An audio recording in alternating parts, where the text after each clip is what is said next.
What if I told you that the United States government has already made contact with extraterrestrial life?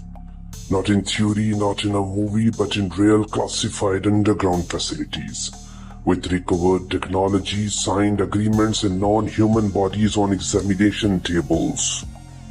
And what if I told you this is no longer a conspiracy theory, because the people who actually ran those programs are now testifying about it in front of the United States Congress, under oath with full legal protection.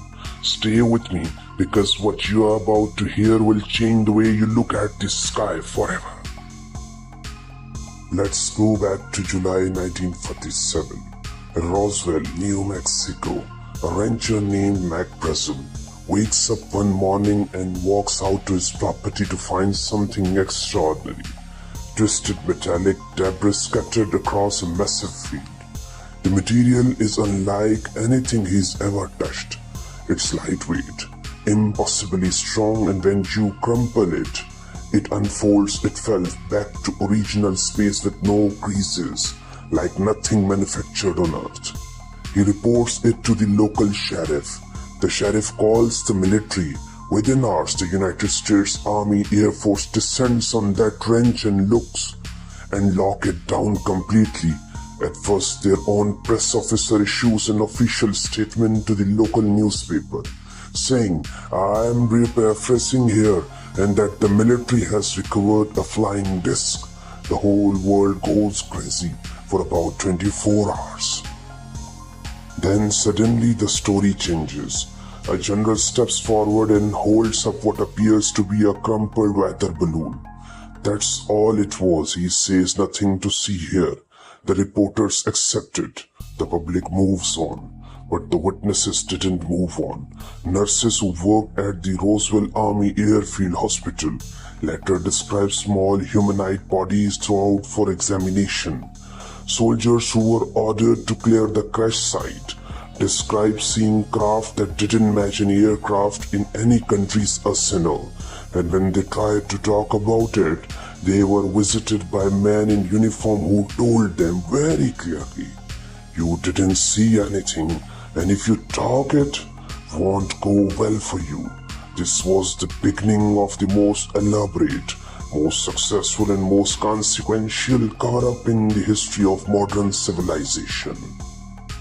Fast forward to 2017, the New York Times, not a tabloid, not a conspiracy website, publishes a front-page bombshell. The United States Department of Defense has been secretly running a program called the Advanced Aerospace Threat Identification Program, AATIP.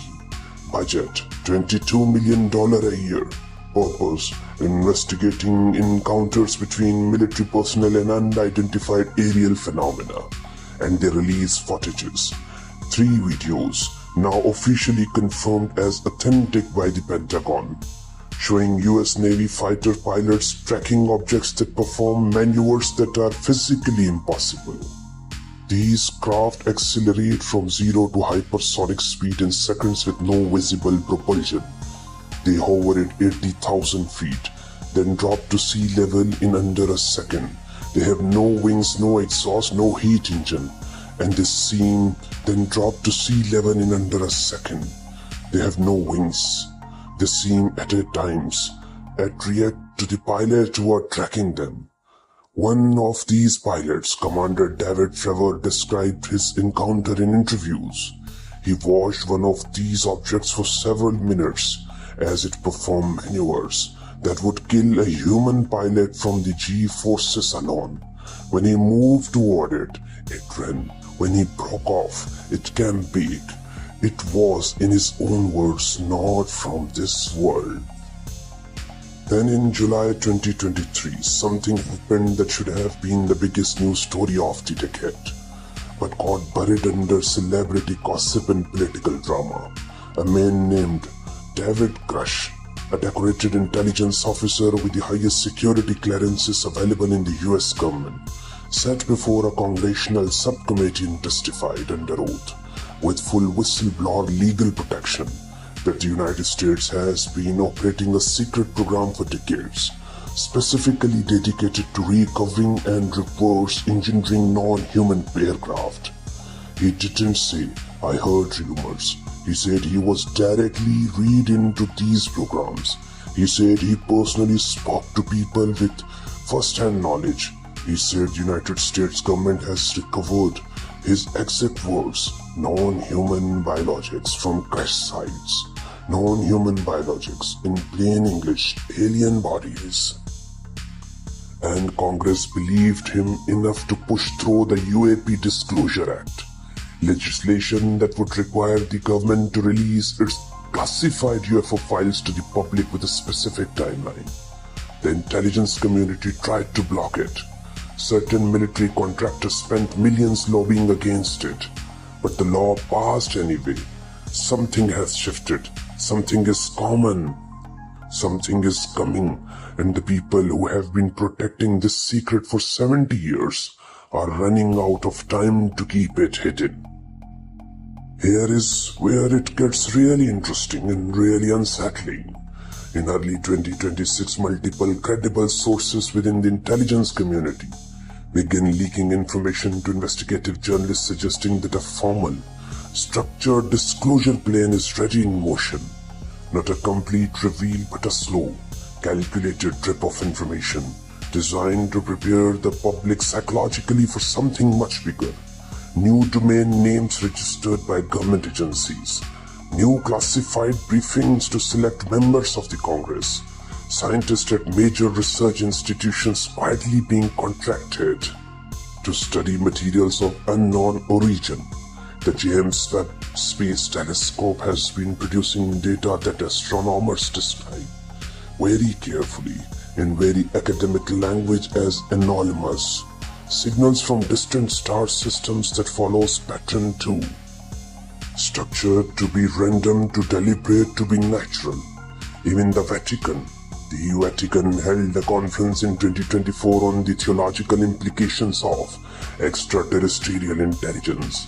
Think about it, the oldest institution in the Western world quietly preparing its 1.3 billion followers for a reality they never discussed openly before.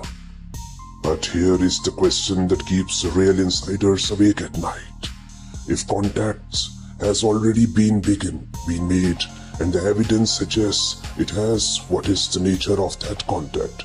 If contacts has already been made, are these visitors observing us? Are they studying us? Have they been for thousands of years, quietly embedded in our history, our religions, our myths? Former intelligence officers who have spoken anonymously suggest something far more troubling. They say the reason disclosure has been blocked, not just delayed but actively, violently suppressed for 70 years, is not because of government's fear public panic. It's because of what was communicated during those early contact events. Whatever was said or shown to the people in those rooms in the late 1940s and 1950s was disturbing enough that those leaders made a collective silent agreement the public cannot know, not yet, maybe not ever. What could be so disturbing that 12 US presidents, dozens of world leaders, and thousands of intelligence officers all agreed to carry it to their graves? I'm not here to tell you what to believe. I'm here to show you what the evidence actually says and let you decide for yourself.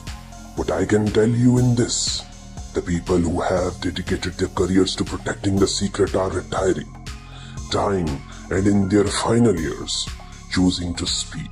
The technology that enables instant global communications makes it harder and harder to bury a truth this large.